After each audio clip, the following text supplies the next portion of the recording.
भाष्ये तद्वि तद्विषये विचार अपि संक्षेपेण वक्तव्यम। तो कहे भक्ति विनोद ठाकुर कहते हैं कि इस श्लोक में अत्र अष्टके मतलब इस अष्टकम में संबंध अभिधेय प्रयोजन विचार गर्भा जीव कर्तव्यात्, कहते हैं कि जीव का जो कर्तव्य है ये संबंध अभिधेय और प्रयोजन के बारे में विचार किया गया है। कहते हैं क्रियावचनम व्याजन हेत्वम अस्मिन् भाष्ये तद्विषया विचारोपि संक्षेपेण वक्तव्यम। कहते हैं कि इस जो अष्टश्लोकी अष्टकम है शिक्षा अष्टकम, इसमें महाप्रभु ने बहुत संक्षिप्त रूप में संबंध अभिधेय और प्रयोजन ज्ञान के विषय में बताए। तो हमने इस जो आज श्लोक लिए हैं, चेतो दर्पण मार्जनम भव महादावाग्नि निर्वापणम सह्य कैरव चंद्रिका वितरणम विद्यापथो जीवनम, तो हम चर्चा किए थे पहले ही दिन इस प्रकार महाप्रभु इस श्लोक के बारे में दोहराए। सो हम चैतन्य चरितामृत की अंत लीला की अंतिम अध्याय के जो महाप्रभु की इस श्लोक का वर्णन मिलता है उसमें से हम चर्चा किए थे। किस प्रकार श्रीमान महाप्रभु पुरी में रहकर अपने नाना प्रकार की भावों से विभोरित होकर भगवान की कृष्ण के जो अनेक शास्त्रों से अनेक भक्तिमय श्लोक और भक्तिमय गीतों का रसास्वादन करते थे और विभोर हो जाते थे। और इसमें कृष्णदास कविराज गोस्वामी इस अध्याय में लिखे हैं, जैसे हम पढ़े थे, नाना भावे उठे प्रभु हर्ष सुख रोष दैन्य उद्वेग अर्थ उत्कंठा संतोष। हम बताए थे लास्ट टाइम किस प्रकार प्रभु नाना भाव से भाव में रहकर वो अनेक श्लोकों का जिस प्रकार श्लोक का संबंध होता था उसी प्रकार उनके हृदय में भाव उदय होता था। तो इसलिए महाप्रभु इस श्लोकों को जब इस जो अध्याय है इस अध्याय में महाप्रभु ने नाम संकीर्तन जो है महाप्रभु इसको बहुत प्राधान्य दिए है, जिसके कारण उन्होंने शिक्षाष्टकम को बताए हैं।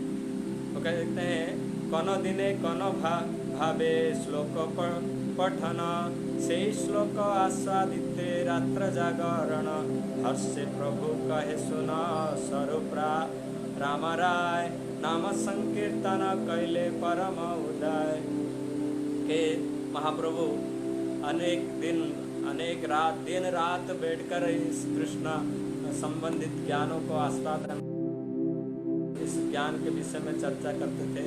वो हमेशा इस श्लोक के अलग अलग रसों का आस्वादन करते थे। तो इसलिए यहाँ कहते हैं कि हर्षे प्रभु कहे सुना स्वरूप राम राय। महाप्रभु हंसकर कहते हैं कि ये स्वरूप दामोदर राय रामानंद सुनो, क्या ना नाम संकीर्तन कैले परम उपाय। ये नाम संकीर्तन ही संसार का परम उपाय है, क्योंकि नाम संकीर्तन के बारे में अनेक शास्त्रों में कहा गया है कि कलयुग में नाम संकीर्तन ही सबसे बड़ा साधन है। हाँ, क्योंकि श्रीमद् भागवतम हम लास्ट टाइम बताए थे भी कि किस प्रकार श्रीमद् भागवतम नाम की महिमा का गान करता है। प्रथम स्कंद भागवतम से लेकर अंतिम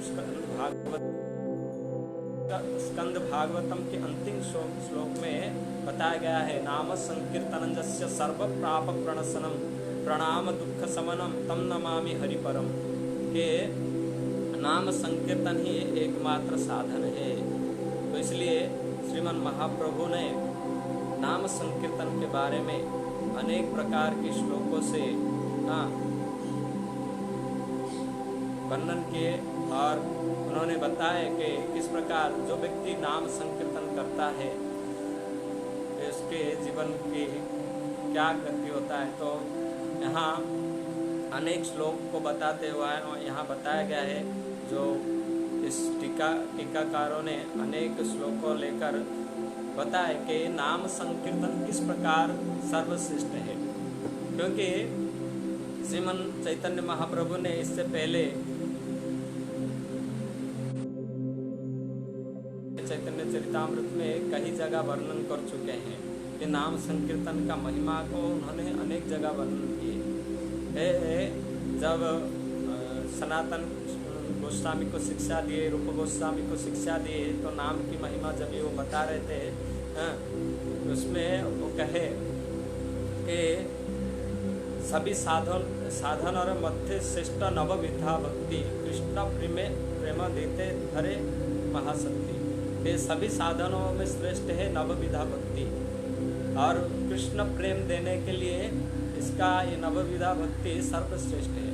और कहते हैं तारा मध्य सर्वश्रेष्ठ नाम संकीर्तन, के ये जो नवविधा भक्ति है कि श्रवणम कीर्तनम विष्णु स्मरणम पाद सेवनम अर्चनम वंदनम दास्यम साक्ष्यम आत्मनिवेदनम, ये 9 प्रकार की भक्ति है। तो इनमें से जो और दूसरे में है कीर्तनम, श्रवणम कीर्तनम, इसको महत्वपूर्ण कहा गया है। और इनमें से भी कीर्तन जो तारा मध्य सर्वश्रेष्ठ नाम संकीर्तन के इनमें सभी से श्रेष्ठ जो है क्या है, नाम संकीर्तन। तो जो व्यक्ति इस नाम संकीर्तन को करता है तो शास्त्र कहता है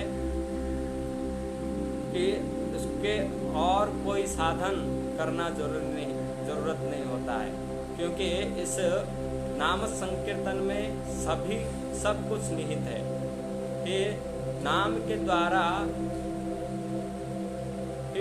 सब फल प्राप्त हो सकता है। कहते हैं नाम संकीर्तनम वैष्णव हेलया कलिमर्दनम कृत्वा स्वरूप यति भक्ति युक्तम परम ब्रजे। कहते हैं ये श्लोक हरिभक्ति विलास में आता है। ये लिंग पुराण का श्लोक है, जहाँ शिव जी कहते हैं कि श्री शिव जी ने श्री नारद जी को प्रति कहा, हे नारद, चलते में, बैठते में, खड़े रहने में, सोते समय, भोजन करते समय, श्वास लेते समय, वाक्य पूर्ण के लिए अवज्ञा पूर्वक भी यदि कोई कलिक के नष्ट करने वाले श्री हरिनाम का उच्चारण या संकीर्तन करता है तो वह हरि की स्वरूपता अर्थात ब्रह्मत्व को मुक्ति या भक्ति प्राप्त कर लेता है। और यदि कोई भक्ति पूर्वक हरि नाम संकीर्तन करता है तो वैकुंठ लोक में प्रवेश की प्राप्ति कर सकता है। तो इसलिए कहते हैं कि जो भी व्यक्ति किसी भी हालत में, क्योंकि बैठते, सोते, खाते या किससे बात करते हुए, जैसे हम फोन करते हैं, फोन करके लोग क्या कहते हैं, हेलो कहते हैं, लेकिन भक्त लोग क्या कहते हैं, हरे कृष्णा। तो अगर कोई ऐसे हरे कृष्णा को संबोधित वाक्य से भी उच्चारण करता है, या कोई चाहता नहीं, इच्छा नहीं है, हेल नंबा के हेल इच्छा नहीं है, फिर भी कह देता है हरे कृष्णा, तो भी तो क्या होता है, तो कहते हैं उसको भगवत ब्रह्मत्व या मुक्ति की प्राप्त हो जाता है। लेकिन यहाँ कहते हैं कि भक्ति पूर्वक हरिनाम संकीर्तन करता है तो उसको वैकुंठ में प्रवेश की प्राप्ति हो जाती है। तो इसलिए भगवान की जो हरिनाम संकीर्तन है बहुत महत्वपूर्ण है। यहाँ अनेक श्लोकों से उद्धृत किया गया है कि किस प्रकार कहते हैं, गत्वा गत्वा च मम नामानि नर्तयन्ते मम सम्मिधे इदं प्रविन्ते सत्वं कृत्वा हम तेन अर्जुन। कहते हैं कि कोई व्यक्ति अगर, कहते हैं कि श्री भगवान ने कहा, हे अर्जुन, जो मेरा नाम संकीर्तन करते करते मेरे आगे नृत्य करता है, तुमसे सत्य कहता हूँ मैं उनके साथ हाथ हूँ, जो मेरा संकीर्तन करते करते मेरे आगे रोदन करते हैं। जनार्दन, मैं सर्वतोभाव से उनके वशीभूत हो जाता हूँ और किसी को वशीभूत नहीं होता हूँ। तो भगवान यहाँ अर्जुन को कहते हैं कि जो भगवान के सामने नाचता है या कीर्तन करता है, तो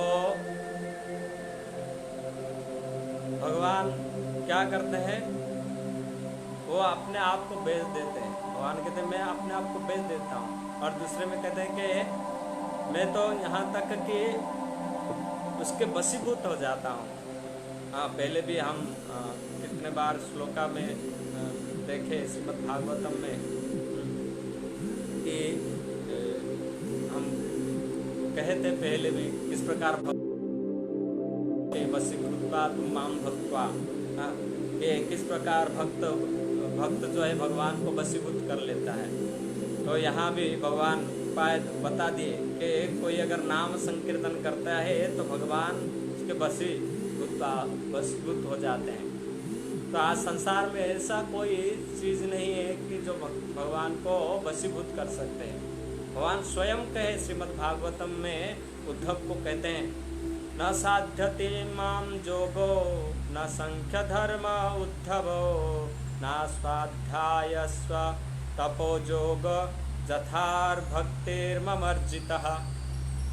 तो उद्धव को श्री भगवान कहते हैं कि हे उद्धव, जो योग संख्य वर्णाश्रम धर्म वेदाध्ययन तपस्या एवं वैराग्य से सबको सब साधन उस प्रकार वशीभूत नहीं कर सकता जैसे मुझ में कि कोई शुद्ध भक्त मुझे अपने बस में कर लेता है।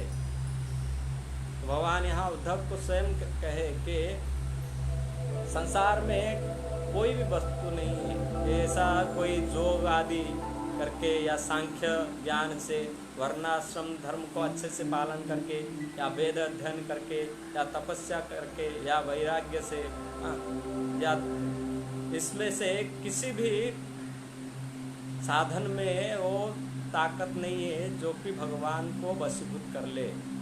तो इसलिए भगवान स्वयं कहे कि एक ही मात्र भगवान का भक्ति है। इसलिए भगवान कहे, भजन रे मध्य श्रेष्ठ नवविधा भक्ति कृष्ण प्रेम कृष्ण तार मध्य सर्वश्रेष्ठ नाम संकीर्तन निरपराधे नाम लैले प्राय पाय कृष्ण प्रेम धन। कोई अगर इस भक्ति को करता है, क्योंकि भगवान स्वयं चैतन्य महाप्रभु ने स्वयं शिक्षा देते हुए चैतन्य चरितामृत में कथन आता है कि वहाँ कहते हैं कि भगवान स्वयं चैतन्य महाप्रभु कहते हैं कि कोई ऐसा भक्ति बिना कौन साधन तीते नारे फल सर्व फल दिया भक्ति स्वतंत्र प्रबल अजागल स्तन्य न्याय अन्य साधन अतएव कृष्ण भजे बुद्धिमान जन।